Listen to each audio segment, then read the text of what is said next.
ठीक है जी। कथा में 32 प्रकार के अपराध बताए गए। कथा में प्रवेश करते समय वक्ता को प्रणाम करना चाहिए। बिना प्रणाम के यदि आप बैठ जाते हैं तो आपसे अपराध हो जाता है। अब प्रणाम भी कई प्रकार से किया जाता है। निकट आकर प्रणाम करने की आवश्यकता नहीं है। निकट आकर प्रणाम करने की आवश्यकता नहीं है, क्योंकि निकट आकर के प्रणाम करोगे तो वक्ता का ध्यान भंग होगा। इसलिए आप जब प्रवेश करो तो दूर से आप हाथ जोड़ करके, क्योंकि जो व्यासपीठ पर बैठा है उसको विष्णु कहा गया है, वो विष्णु भगवान के समान है। तो कथा में प्रवेश करते समय व्यासपीठ पर बैठा हुआ वक्ता उसको विष्णु समझ करके प्रणाम करना चाहिए, हाथ जोड़ करके। और यदि ये भी संभव ना हो तो कथा में प्रवेश करते समय थोड़ा सा आप सर झुका दो, हल्का सा सर झुका दो, ये भी प्रणाम की श्रेणी में आता है। और ये भी संभव ना हो तो साहब आप केवल मन से प्रणाम कर लो, मन से। हाँ, यदि बिना प्रणाम के आप कथा में बैठते हैं तो ये कथा का अनादर होता है, अपमान होता है। आप जहां भी हो वहीं से मन से प्रणाम करके बैठो, इससे व्यासपीठ की एक मर्यादा बनी रहे, इस अपराध से बचे रहना चाहिए। दूसरा अपराध, जब आप कथा में प्रवेश करो तो यदि आप स्वस्थ हैं, कोई दिक्कत नहीं, तो आप जमीन में बैठकर कथा सुनना चाहिए। अस्वस्थ हैं, कोई शारीरिक कष्ट है, तब आप कुर्सी टेबल इत्यादि पर बैठ जाओ, लेकिन आप स्वस्थ हैं तो जमीन में बैठकर कथा सुनना चाहिए, ऐसा शास्त्र का प्रमाण है।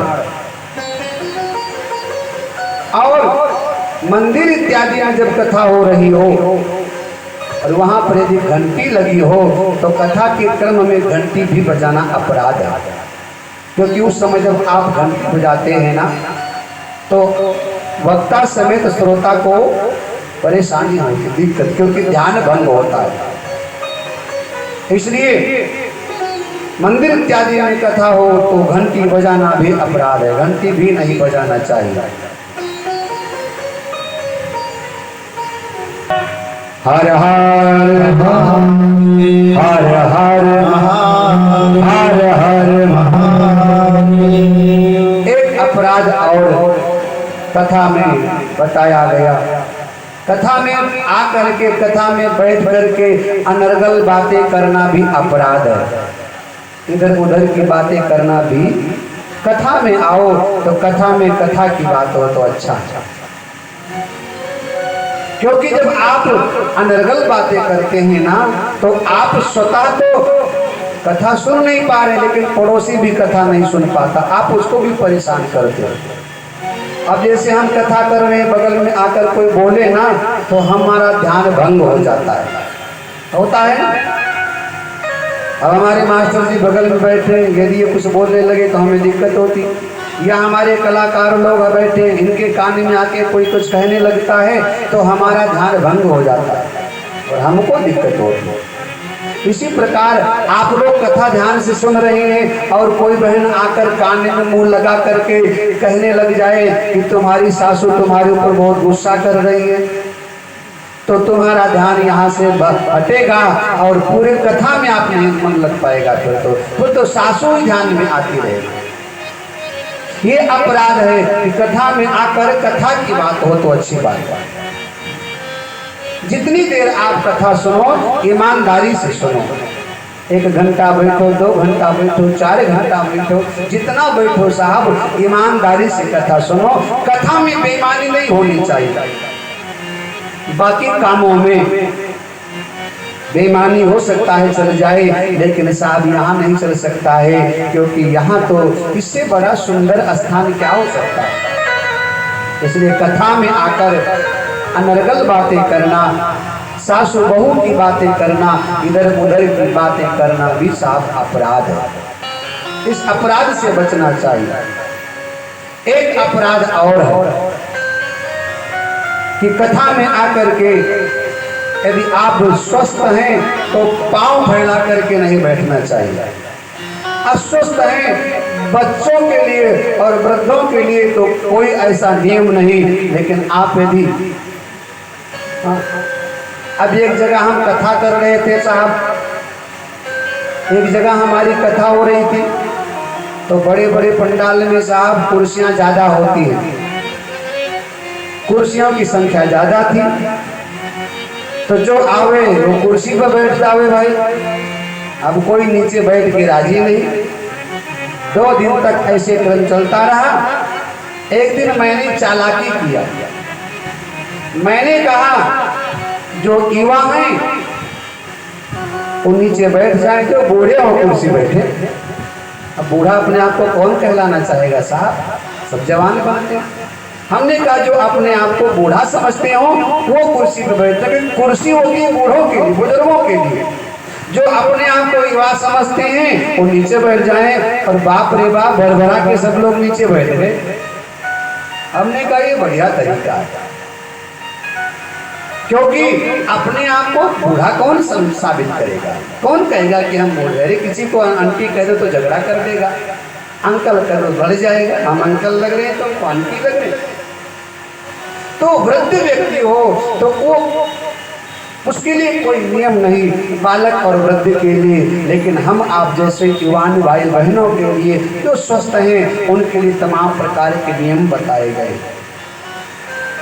एक समय तीर्थराज प्रयाग में सूत जी महाराज से ऋषियों ने पूछा, गुरुदेव आप बताइए कि तुरंत पाप का नाश हो जाए ऐसा कोई उपाय बताओ, तुरंत पाप का नाश हो जाए तत्काल। जैसे पहले 50 ओवर का क्रिकेट होता था, फिर 20-20 आ गया। पहले जागरण होता था, फिर चौकी आ गया। पहले रामचरितमानस का पाठ होता था, फिर सुंदरकांड आ गया। पहले बड़ी बड़ी कैसेट आती थी, VCR आता था, फिर CD आई, और वो सब जमाना गया चला। अब छोटा सा चिप आ गया। पहले बड़ा सिस्टम था, अब वो सब सिस्टम खत्म, थोड़ा सा छोटा सा चिप, उसमें पूरी दुनिया कायम है। और पहले बड़े बड़े सब साधन हुआ करते थे, अब तो छोटा सा लैपटॉप और छोटा सा मोबाइल, सारी दुनिया उसमें समाया हुआ है। 4G 5G 3G। मतलब कम समय में ज्यादा लाभ, कम समय में ज्यादा लाभ, थोड़ा लगाओ ज्यादा कमाओ। बड़ा सुंदर प्रश्न किया गुरुदेव, तुरंत पाप का नाश हो ऐसा कोई साधन बताओ तत्काल। एक जमाना था, जंगल से लकड़ी काट करके लाओ, उसको सुखाओ, फिर चूल्हा जलाओ, फिर आटा सानो, फिर रोटी बनाओ। अब आजकल साहब खट्ट से इसे दबाओ और चट्ट से इसे करो और चूल्हा जल गया। ना लकड़ी की जरूरत, ना सुखाने की जरूरत, चुट्ट से जलाओ, खट्ट से करो और फट्ट से बनाओ और झट्ट से खाओ और बढ़िया। तो कम समय में अधिक लाभ, थोड़ा लगाओ ज्यादा कमाओ। बड़ा सुंदर प्रश्न किया कि तत्काल पाप से मुक्त होने का उपाय क्या है, ये पहला प्रश्न किया शिव पुराण कथा के अंतर्गत। दूसरा प्रश्न, गुरुदेव कलयुग में लोग पथ भ्रष्ट हो जाएंगे, मतलब हर व्यक्ति अपने अपने रास्ते से भटक जाएगा। कलयुग में हर व्यक्ति भटका हुआ है। अब रास्ता बताने वाला कोई सही बंदा मिल जाए तब तो व्यक्ति मंजिल पहुंच जाएगा, और रास्ता बताने वाले सही ना हो तो व्यक्ति भटका हुआ और भटक जाएगा।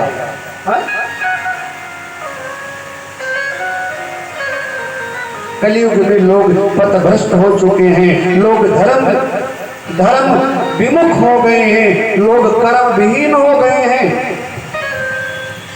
उनके लिए कोई उपाय बताओ। सूत जी महाराज ने इन सब सवाल का एक जवाब दिया कि कलयुग में जो लोग पथभ्रष्ट हो चुके हैं, धर्म से विमुख हो चुके हैं, कर्म से विहीन हो गए हैं, उनके लिए एक उत्तम शास्त्र है, वो है शिव पुराण कथा। शिव पुराण। आज एक बहन जी मिली, बोली महाराज शिव पुराण कथा क्या होता है?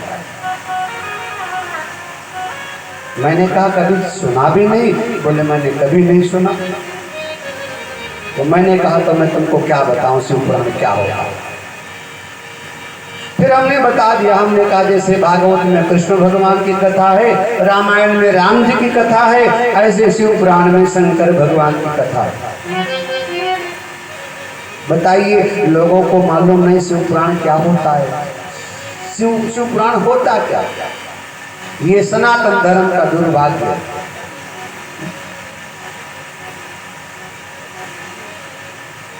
शनिवार को यहाँ पर सुंदरकांड का पाठ हो रहा था।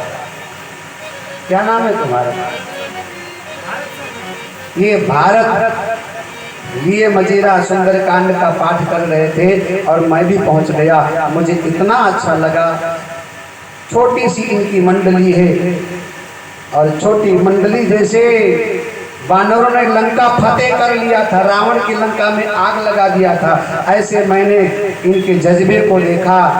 क्या सुंदर भाव था। सनातन धर्म के विषय में जानकारी होना चाहिए और उसके लिए हमें सनातन से जुड़ना पड़ेगा। हमें उसके लिए समय निकालना पड़ेगा। अन्य धर्मों के लोग अपने धर्म के प्रति सजग हैं, सचेत हैं, सावधान हैं, लेकिन सनातन धर्म के लोग सनातन के प्रति अचेत हैं। उनको मालूम नहीं शिव पुराण क्या है, भागवत क्या है, रामचरितमानस क्या है, रामायण क्या है, गीता क्या है, गायत्री क्या है, महामृत्युंजय क्या है। ये हमें अपने बच्चों को, अपने आसपास में रहने वाले ऐसे लोगों को जिनको सनातन के विषय में ज्ञान नहीं है, उनको हमें जगाना पड़ेगा। और ध्यान देना, हमें थोड़ा सा इसके लिए संघर्ष करना पड़ेगा। और सनातन को जगाने के लिए कोई संघर्ष करना तो पड़ेगा। सनातन जगेगा कोई बहुत बड़ी बात नहीं है, इसमें हर व्यक्ति को मेहनत करना पड़ेगा। कल शाम को यहाँ जब कथा विश्राम हुई तो पंडित जी आदरणीय फूलचंद वर्मा जी बोले, कल शाम की बात है, फूलचंद वर्मा जी बोले कि सनातन जाग चुका है। मैंने कहा कैसे? बोले मंगलवार को हमने देखा इस मंदिर में कितनी लंबी लाइन लग रही है। कल मंगलवार था और लाइन लगी हुई थी। सनातन जाग चुका है, सनातन जाग रहा है और सनातन को जागना ही पड़ेगा। उसके लिए हर व्यक्ति को अपने झंडे को बुलंद करना है। करना क्या है? अपने पड़ोसी को जरा जगा दे। पड़ोसी को, एक पड़ोसी एक को जगा दे कि बहन जी जरा मंदिर जाया करो।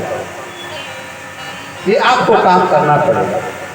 आप जागृत हैं लेकिन हर व्यक्ति जागृत नहीं। आप सचेत हैं लेकिन आपका पड़ोसी सचेत नहीं है। इसलिए हमें बहुत ज्यादा कुछ मेहनत नहीं करना, केवल अपने एक पड़ोसी को कह दो कि बहन जी, भाई साहब मंगलवार के दिन मंदिर चले जाया करो। ज्यादा नहीं, 10-15 मिनट के लिए बस। बहन जी, भाई साहब सोमवार को मंदिर चले जाया करो, ज्यादा नहीं 1 लोटा जल चढ़ा करके आ जाओ बस। भाई साहब, बहन जी, राधा कृष्ण मंदिर में शिव पुराण कथा हो रही है, थोड़ा समय निकालो। आप जगे हैं, पड़ोसी नहीं जगा है, उसको भी जगाना पड़ेगा। आप जगे हैं, आपका बालक नहीं जगा है, उसको जगाना पड़ेगा। बेटा आज सोमवार है, चले जाओ शंकर भगवान को 1 लोटा जल चढ़ा दो। बेटा आज मंगलवार है, चले जाओ, आज मंगलवार है, चले जाओ हनुमान जी को भोग लगा दो। और मैं भारत से भी निवेदन करूंगा, भारत नाम बताया ना, भारत शर्मा, कि जैसे आपकी मंडली तैयार है, 2 शनिवार को सुंदरकांड का पाठ करते हो ना, 1 को, हाँ, अब कोशिश करना कि महीने में 2 शनिवार को सुंदरकांड का पाठ कोशिश किया जाए। फिर कोशिश किया जाए महीने में 3 शनिवार को सुंदरकांड का पाठ हो। फिर कोशिश किया जाए महीने में 4 शनिवार को सुंदरकांड का पाठ हो। कई मंदिरों में मंगलवार को हनुमान चालीसा का सामूहिक पाठ होने लगा है। हम सो गए थे, और जब हम सो गए ना, तो हमारे साथ धोखा होने लगा।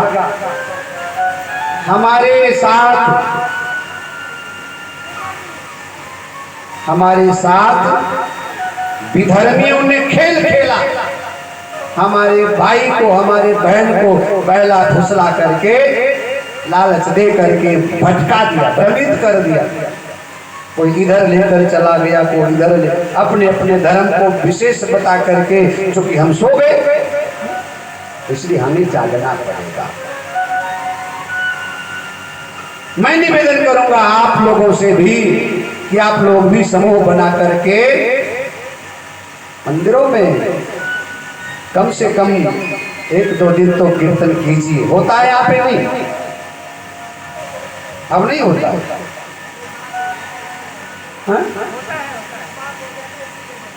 अच्छा, नहीं तो कोशिश किया जाए फिर से। हमने देखा आपकी कॉलोनी बहुत बड़ी है। हम जब परसों कलेश यात्रा में निकले तो हमने देखा आपकी कॉलोनी बहुत बड़ी कॉलोनी है ना।